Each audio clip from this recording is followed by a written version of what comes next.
Office of the Mayor, Amo lang ha. October 27, 2021. Members of the Sangguniang Bayan, Pastrana, Leyte. True. Honorable Edgar C. Impedio Sr., Municipal Vice Mayor. Fellow workers in the government. Today, I sign approving appropriation ordinance number 2021-02, an ordinance appropriating the total amount of 14,995,600 pesos and 50 centavos for the fiscal year 2021 under supplemental budget number 01, this municipality, covering the different programs, projects and activities under supplemental annual investment program of local government unit of Pastrana, Leyte for fiscal year 2021. On the other hand, pursuant to the powers vested in me by the Local Government Code of 1991, I am duty-bound to veto some provisions and the above cited appropriation ordinance number 2021-02 on the grounds that they resulted from an ultra-various act of the Sangguniang Bayan and are prejudicial to public welfare as follows.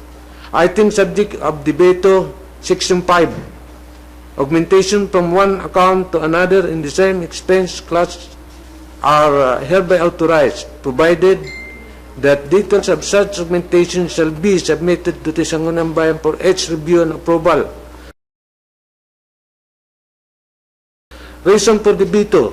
This provision is contrary to the Local Government Code of 1991, Section 336, which states that use of appropriate funds and savings funds shall be available exclusively for the specific purpose for which they have been appropriated. No ordinance shall be passed authorizing any transfer or appropriation from one item to another.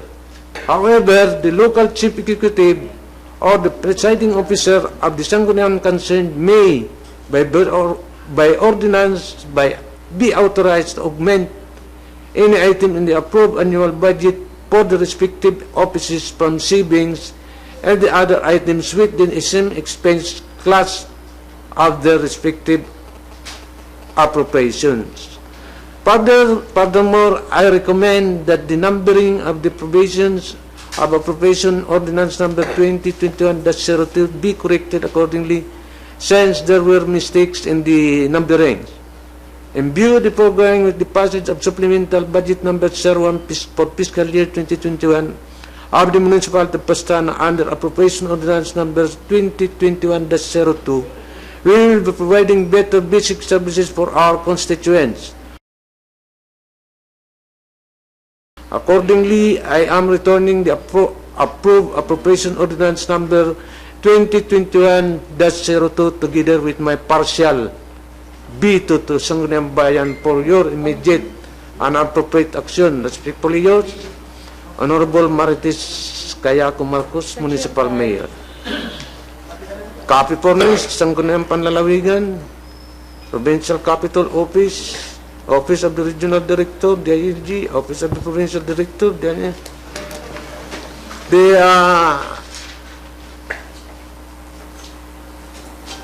numbering of the items, it was already corrected. In this regard, she wants to be to the Section 5. What is the pleasure of the body regarding? Can I be recognized? Yes, Honorable, you are recognized. I am confused with her letter to the Sangguniang Bayan. Item subject of the veto is Section 5, which states that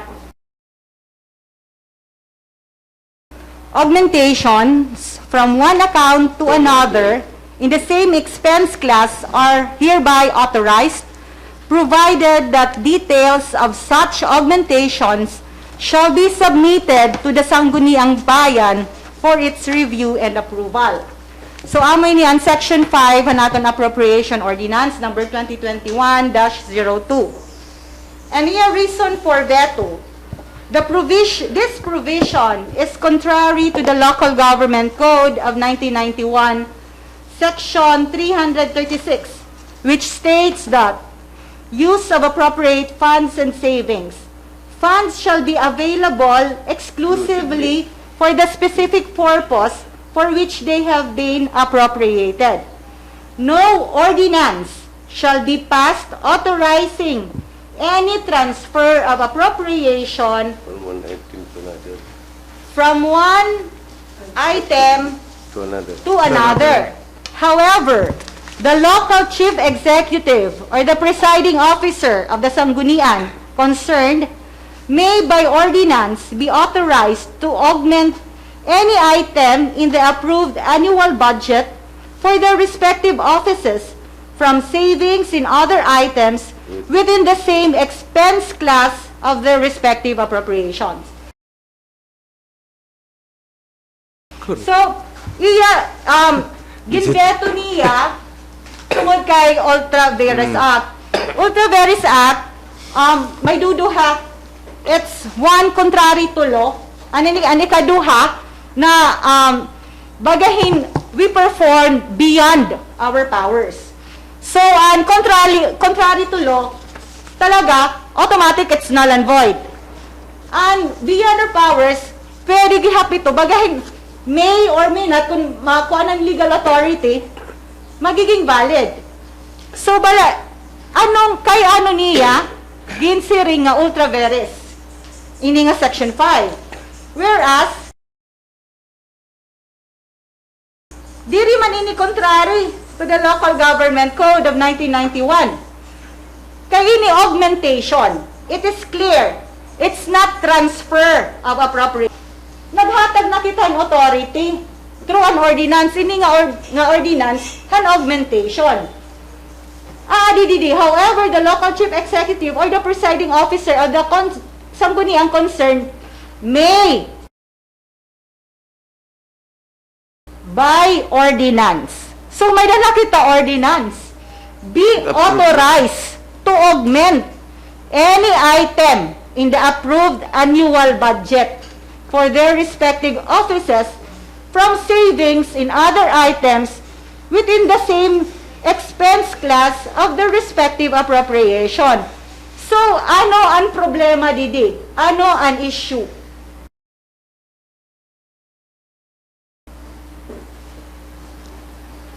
Amo lang din akong baga pagbasa hininga iya veto. I don't know with the other members of the Sangguniang Bayan. I have here a copy regarding the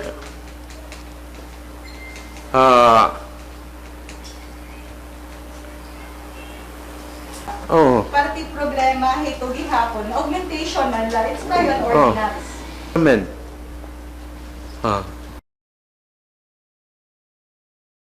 Mr. Pablo M. Crespo Jr., Secretary to the Mayor, Municipality of Patnungan, Province of Antique. Dear Mr. Crespo, this is reference to a letter dated November 27, 2021, requesting for this department legal opinion on whether or not a local chief executive can augment fund via an executive order. Our view is in the affirmative, provided that there exists an ordinance that authorizes the local chief executive to augment any item in accordance with the guidelines set by Republic Act Number 7160, otherwise known as the Local Government Code of 1991, Section 336 of Republic Act 7160 states, Section 336, use of appropriated funds and savings. Funds shall be available exclusively for the specific purpose for which may they have been appropriated. No ordinance shall be passed authorizing any transfer or appropriation from one item to another. However, the local chief executive or the presiding officer of the sanggunian concerned may by ordinance be authorized to augment any item in the approved annual budget for the respective offices from savings in other items within the same expense class of their respective appropriation.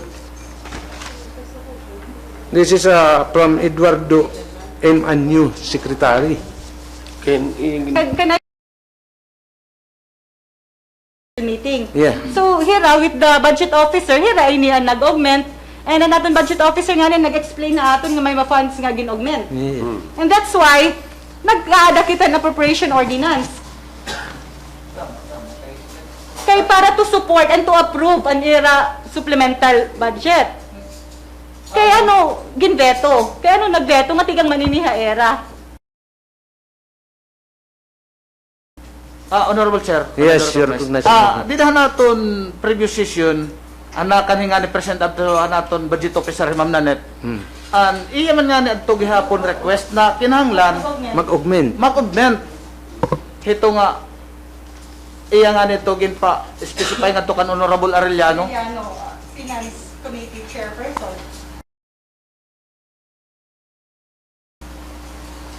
Okay. What is the pleasure of the body regarding the veto of the municipal mayor regarding the appropriation ordinance?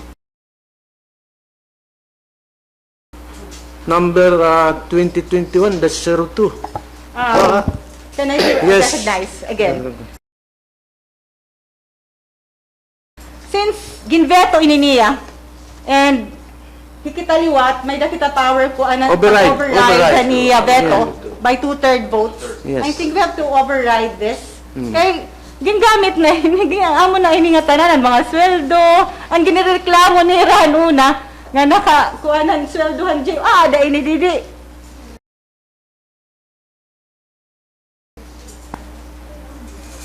Honorable Chair, Yes, actually, Honorable Tan.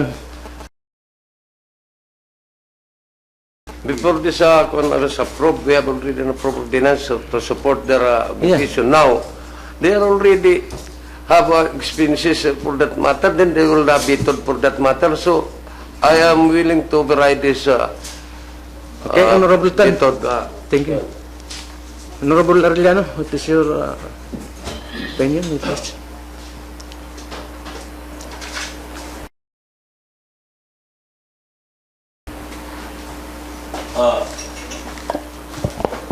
Mr. Chair, actually,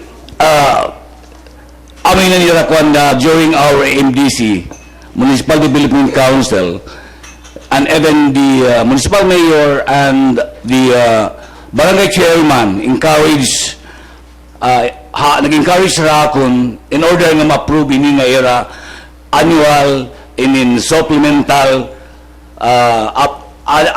their supplemental annual investment program para nila mga activities and mga programs and activities para hininga year 2021. So, ini Mr. Chair, this, according to ELA 30D, nga nasa rin niya ito nga agimbito. So, what particular, I mean, ano yung agimbito? It is the entire 14 million? Or there is only a part, or there is an item only, na iagin. Section 5. Augmentation from one account. So, augmentation, it is very clear, Mr. Chair, itong augmentation, ini ka ng department, the support from the effective and accountable public finance management under Section 336. Use of savings and augmentation. Now, augmentation, Mr. Chair, kung ang pundo under Section 36 is possible only when there is an approved annual budget. There is an approval annual budget, Mr. Chair. So, kinanglan ini, magkamayada ka, git-augment because from one item to another item. It is very clear. Waray augmentation, Mr. Chair, if ini nga budget is reenacted budget, there is no need for augmentation. Bali nag-augment kung sugad from the annual budget naubusan hipulo. Yes. So may from other funds igo-augment para makuanan ito nga expenses. So, what is your opinion Now, in regards with this? Because ang magsasacrifice it aton la mismo. Ang mga sacrifice it aton la yung mga inhabitants. The people of Pastrana magsasacrifice ni kung aton ini padayon og bito niya. Nagsikiya for approval. Nakimaluya nakakaniya si Sangguniang Bayan na para ma-approve ni nga supplemental budget number 01. Then after our approval, di may daniya bito. So that is, I do not understand the situation in a situation. But because Mr. Chair, we are trying to solve ini nga kuan to prolong misunderstanding. We want to unite. Gusto natin magkaada kita unity. Because we are not just children, we are just not kids nga, we cannot be united. So kinalanin, so kanina nga mga problema, pagka paaton tayo tataganin, maupay nga solution because this is the government funds. Nga importante, ito natin constituents makaluoy. So, Mr. Chair, I want to override the veto power of the municipal mayor, Mr. Chair. Okay, Honorable Peñano.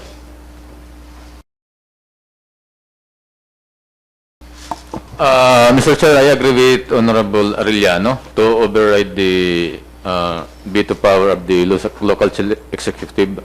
Ginaprobaran naman ini naton. So, itakpakyanan dida, ano itong reason niya, nga ginveto lagi hapon niya.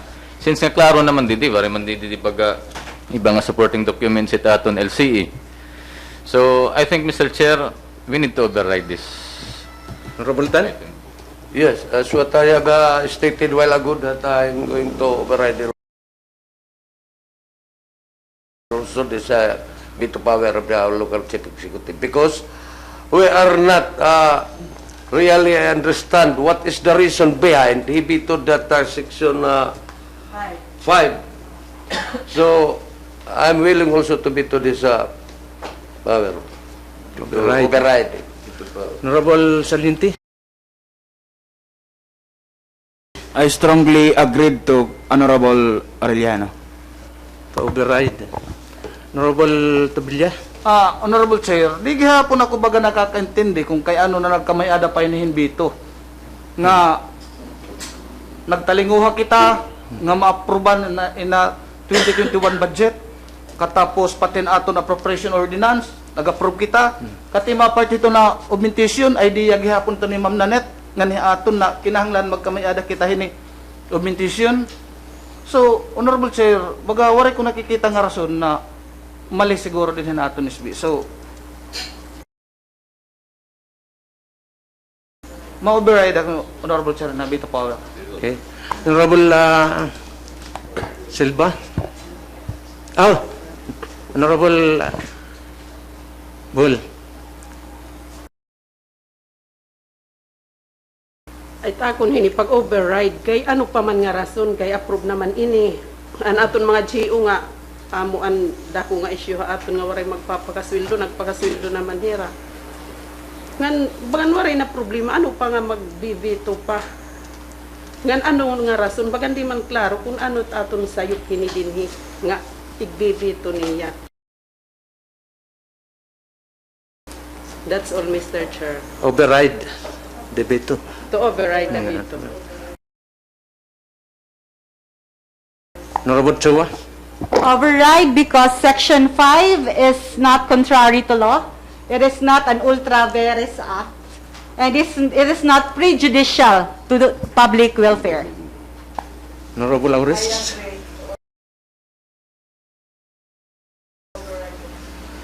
So, well, 1, 2, 3, 4, 5, 6, 7, 8. Majority.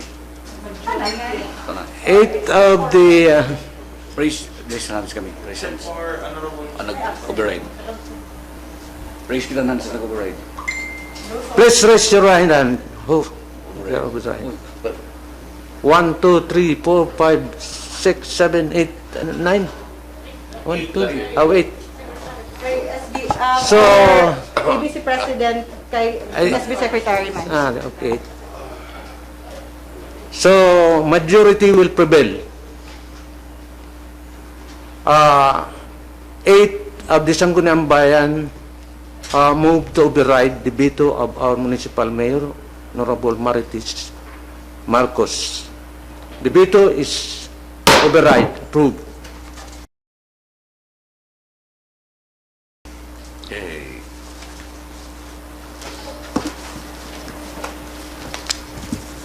Number 3,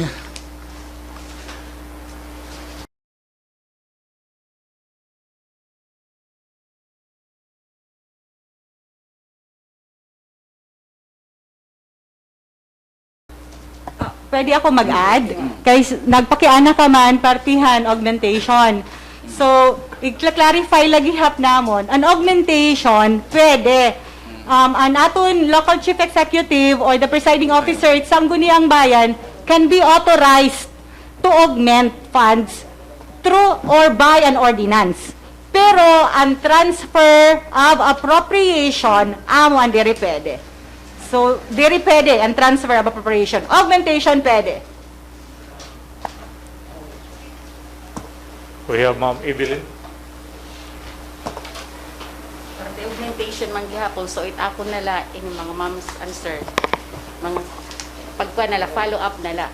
O gusto ko may baruan kung di dahito nga augmentation, naka state ba dito, stated ba dito kung ano ito nga kukuhan, gino-augment?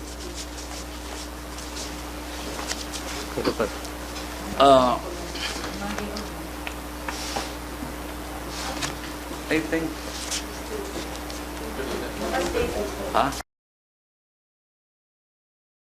sabot ini ngaya kawig augment ini nga reprogram from 20% development fund. Now, ini nga 20% development fund gin-reprogram ini because an iya financial assistance may da 2.9 million, then financial assistance to transport groups of 1 million, then development fund at EIP 2020 financial assistance to farmers of 1 million.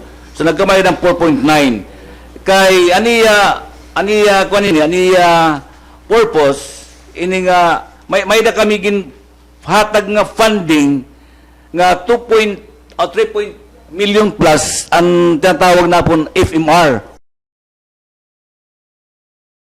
Farm to Market Road. So, ang Farm to Market Road, dami ito nga waray ni ma-materialize for the year 2021.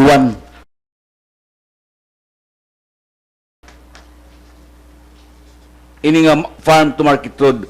So, amin nga gin-reprogram ini. Gin-reprogram ini nga development fund niya.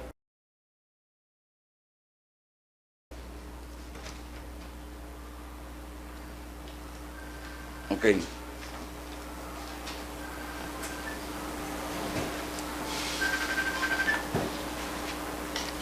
Anong konten?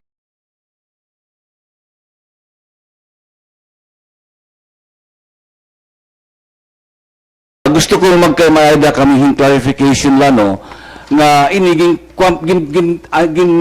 pakyanag pinit tungod ang mga amon job orders employees. Okay. So, hindi mga job order employees, actually, nagkamayada kamihin items lang, selected items, naging approve in a supplemental budget 01 for calendar year 2021.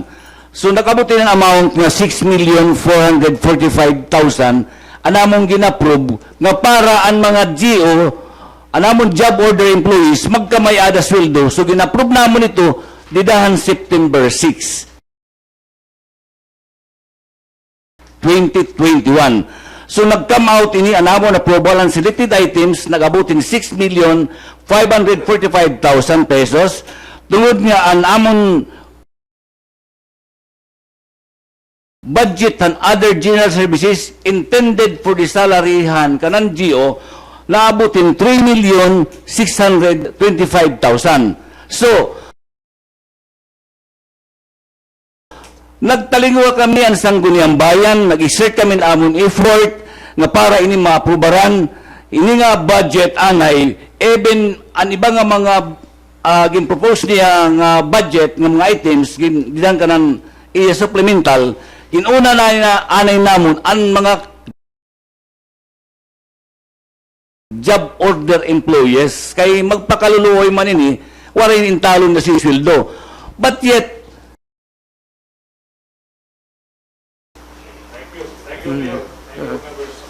thank you, and report pagka ni.